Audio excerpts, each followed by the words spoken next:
que Dieu répondra davantage de vos prières.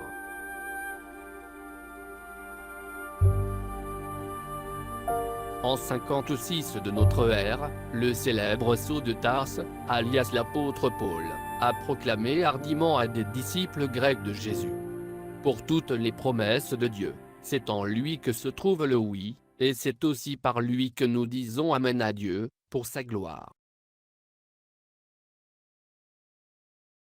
Des planteurs d'églises bénévoles arrivent en bus dans une petite ville à 10 km de leur domicile, envoyés par leur cellule d'église, pour y démarrer encore de cellules.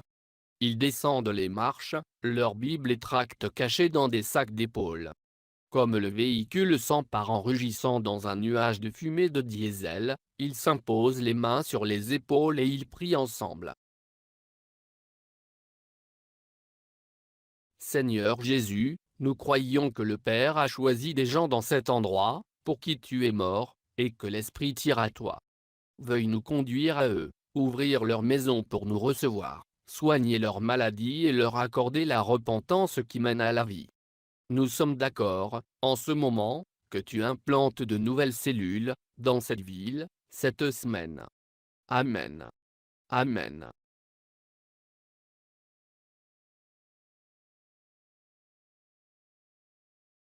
Présomptueux? Naïf? Non biblique? Théologie faible?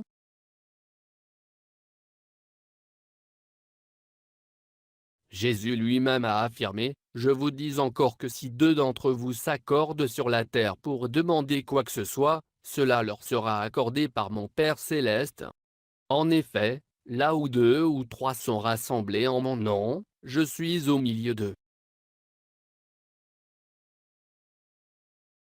Cette promesse étonnante que Jésus a faite à ses disciples s'est avérée vraie, à travers de nombreux siècles, pour ceux qui en remplissent les conditions.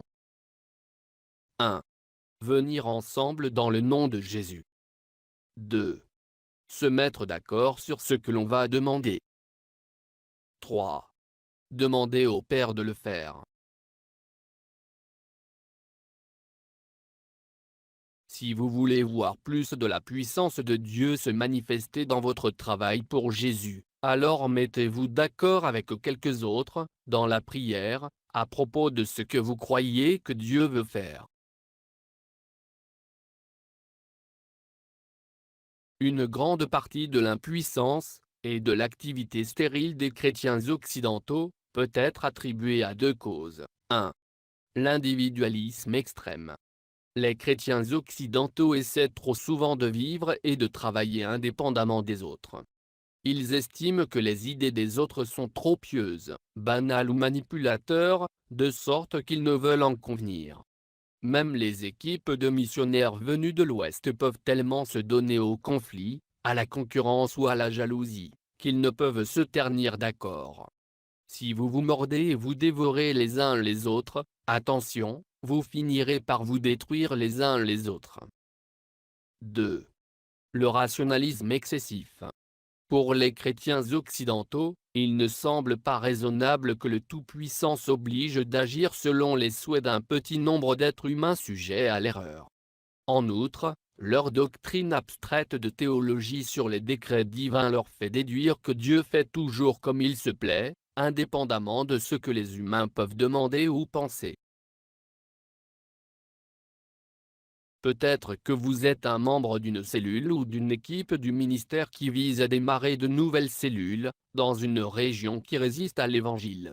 Peut-être avez-vous travaillé là-bas pendant des années sans voir des résultats. Comment pourriez-vous appliquer cette promesse de Jésus, afin d'y voir une percée suivie par des progrès constants, en collaboration avec les membres de votre équipe ou de votre cellule? Essayez souvent de suivre les étapes suivantes. 1. Se réunir avec les membres de sa cellule ou de son équipe du ministère, et mettre du temps à louer Jésus. 2.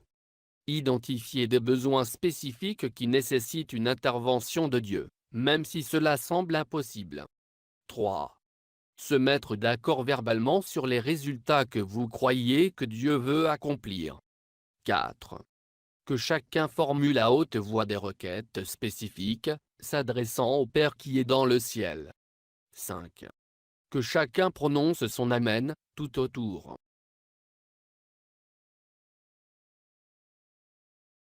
Il y a deux objections qui se proposent contre cette interprétation.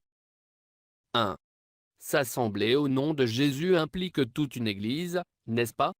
Eh bien, cela se peut, mais Jésus a dit que 2 ou 3 suffisent. Victor Tchoudéry a formé des milliers d'implanteurs d'églises, qui ont démarré des milliers d'églises et de maisons, dans les régions négligées de l'Asie, enseignant même aux plus nouveaux croyants à se mettre d'accord pour évangéliser, pour lier le diable, et pour démarrer des cellules. Il fait observer qu'il est très difficile d'obtenir un accord nécessaire entre plus de 2 ou de 3, même dans les sociétés communales. 2. La promesse de Jésus était seulement pour la discipline de l'Église, n'est-ce pas? Dans le contexte, lorsque Jésus a fait cette promesse, il enseignait sur la façon de traiter avec les frères qui commettent des péchés. Par conséquent, ce qui est clair dans le contexte plus large, c'est que la promesse vaut certainement pour la discipline de l'Église. Toutefois, l'expression demander quoi que ce soit semble illimitée. Par ailleurs, le verset 18 rappelle Matthieu 16, 19 qui ne se limite pas, et le verset 18, 20 commence par en effet et non par en conséquent, ce qui laisse croire que Jésus est toujours présent parmi 2 ou 3, non seulement pendant la discipline de l'Église. Je vous dis encore que si 2 d'entre vous s'accordent, sur la terre, pour demander quoi que ce soit, cela leur sera accordé par mon Père céleste. En effet, là où 2 ou 3 sont rassemblés en mon nom, je suis au milieu d'eux.